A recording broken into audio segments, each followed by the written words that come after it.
K സുധാകരനും 3 working പ്രസിഡന്റുമാരും 4 vice പ്രസിഡന്റുമാരും 22 general സെക്രട്ടറിമാരും ഉൾപ്പെടെ എല്ലാവരും KPCCയിൽ നിന്നും പടിയിറങ്ങി.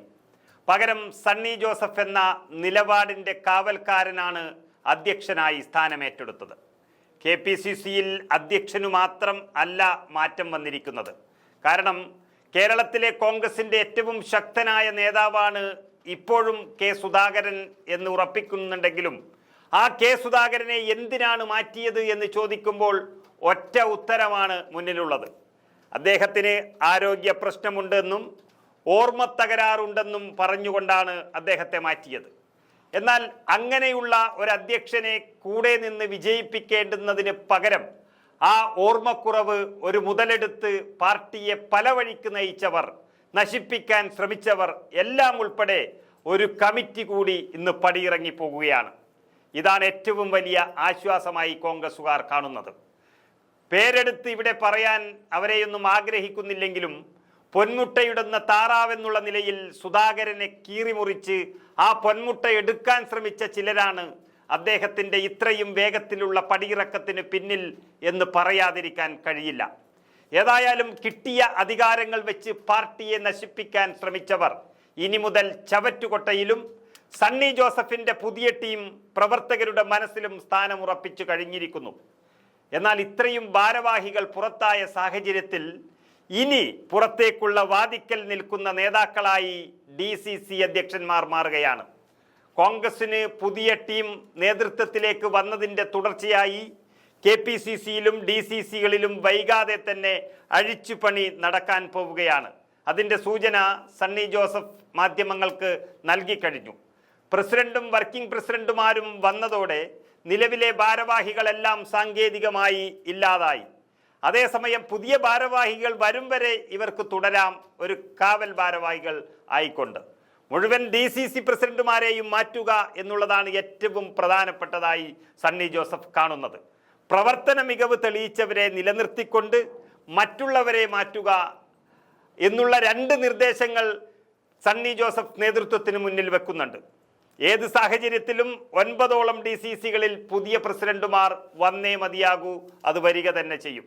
DCC ഭാരവാഹി നിരയിൽ കാര്യമായ അഴിച്ചുപണി നടക്കാൻ പോവുകയാണ്. നമുക്കറിയാം, VM സുധീരൻ KPCC അധ്യക്ഷനായിരുന്നപ്പോൾ നടന്ന ഒരു DCC അഴിച്ചുപണി, അതിൻ്റെ ഭാഗമായി വന്നിട്ടുള്ള ഭാരവാഹികളാണ് ഇപ്പോഴും തുടർന്നുകൊണ്ടിരിക്കുന്നത്. ഈ ജംബോ കമ്മിറ്റികളിലെ ഭൂരിപക്ഷം പേരും സജീവമായി പ്രവർത്തന രംഗത്തില്ല എന്നത് കോൺഗ്രസ് നേരിടുന്ന പ്രധാന ദൗർബല്യമായാണ് നേതൃത്വം വിലയിരുത്തുന്നത്. അപ്പോൾ അപ്പുറത്തും ഇപ്പുറത്തും വലിയ സമരങ്ങൾ നടക്കുമ്പോൾ ചില ഗ്രൂപ്പുകളിൽ നിന്ന് പുതുതായി ഓരോ ആളുകളെ നിയമിക്കുകയാണ് പതിവ്. അപ്പോൾ ആ പഴയ ആളുകൾ ആരും തിരിച്ചു പോകുന്നില്ല എന്നുള്ളത് മറ്റൊരു യാഥാർത്ഥ്യം. അതുകൊണ്ട് സംസ്ഥാന തലത്തിൽ ഒരു സമ്പൂർണ്ണ അഴിച്ചുപണിയാണ് സണ്ണി ജോസഫ് ലക്ഷ്യം വെക്കുന്നത്.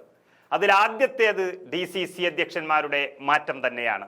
ഇനി മുതൽ DCC അധ്യക്ഷന്മാരാണ് കോൺഗ്രസിൽ പ്രധാന സ്ഥാനം വഹിക്കുന്നത് എന്ന് അഹമ്മദാബാദ് കോൺഗ്രസ് സമ്മേളനം വ്യക്തമാക്കിയ സ്ഥിതിക്ക് നല്ല കഴിവുള്ളവരെ തന്നെ നിയമിക്കാനാണ് DCCകളിൽ സാധ്യത. അതിൽ എറണാകുളത്തെ മുഹമ്മദ് ഷിയാസ്, മലപ്പുറത്തെ VS ജോയ്, കോഴിക്കോട് അഡ്വക്കേറ്റ് പ്രവീൺ കുമാർ എന്നിവർ തുടരുകയോ അല്ലെങ്കിൽ നല്ല പ്രമോഷൻ ലഭിക്കാനോ സാധ്യതയുണ്ട്. ഒപ്പം തന്നെ ഒരു പരിധിവരെ കണ്ണൂരിലെ മാർട്ടിൻ ജോർജും അടുത്ത കാലത്ത് വന്നു എന്നതിൻ്റെ പേരിൽ തൃശ്ശൂരിലെ അഡ്വക്കേറ്റ് ടാജറ്റും തുടരാനാണ് സാധ്യത. ബാക്കി വരുന്ന 9 DCC അധ്യക്ഷന്മാർ, 9 കോൺഗ്രസ് നേതാക്കൾ 100% തെറിക്കാൻ പോവുകയാണ്. അതിൽ തന്നെ കാസർകോട്ടെ PK ഫൈസൽ അനാവശ്യമായി വിഭാഗീയത സൃഷ്ടിച്ച് വ്യക്തി താല്പര്യങ്ങൾക്കായി പാർട്ടിയെ നശിപ്പിച്ചു എന്നും AICC കണ്ടെത്തിയിട്ടുണ്ട്.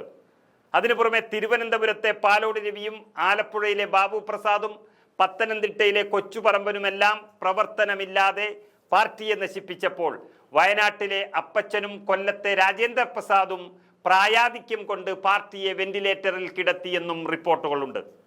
അങ്ങനെ പുതിയ KPCC നേതൃത്വം വന്നതോടെ ജില്ലാ കമ്മിറ്റിയെ ശക്തമാക്കുന്നതിൻ്റെ ഭാഗമായി 9 പ്രസിഡന്റുമാരെ ഒരു കാരണവശാലും തുടരാൻ അനുവദിക്കില്ല എന്ന് ഉറപ്പിച്ചിരിക്കുകയാണ്.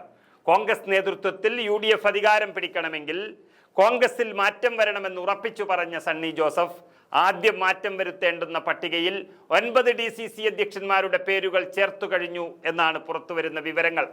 അതിലും മാറ്റമില്ലാതിരുന്നാൽ പിന്നെ സണ്ണി ജോസഫ് എന്തിനു വന്നു എന്നുള്ളൊരു ചർച്ചയുണ്ടാകും. അങ്ങനെ വരുമ്പോൾ കാസർഗോഡ്, വയനാട്, പാലക്കാട്, കോട്ടയം, പത്തനംതിട്ട, കൊല്ലം, ആലപ്പുഴ, ഇടുക്കി, തിരുവനന്തപുരം എന്നീ ജില്ലകളിലെ DCC പ്രസിഡന്റുമാർ മാറും എന്നുള്ളത് ഉറപ്പായി കഴിഞ്ഞു.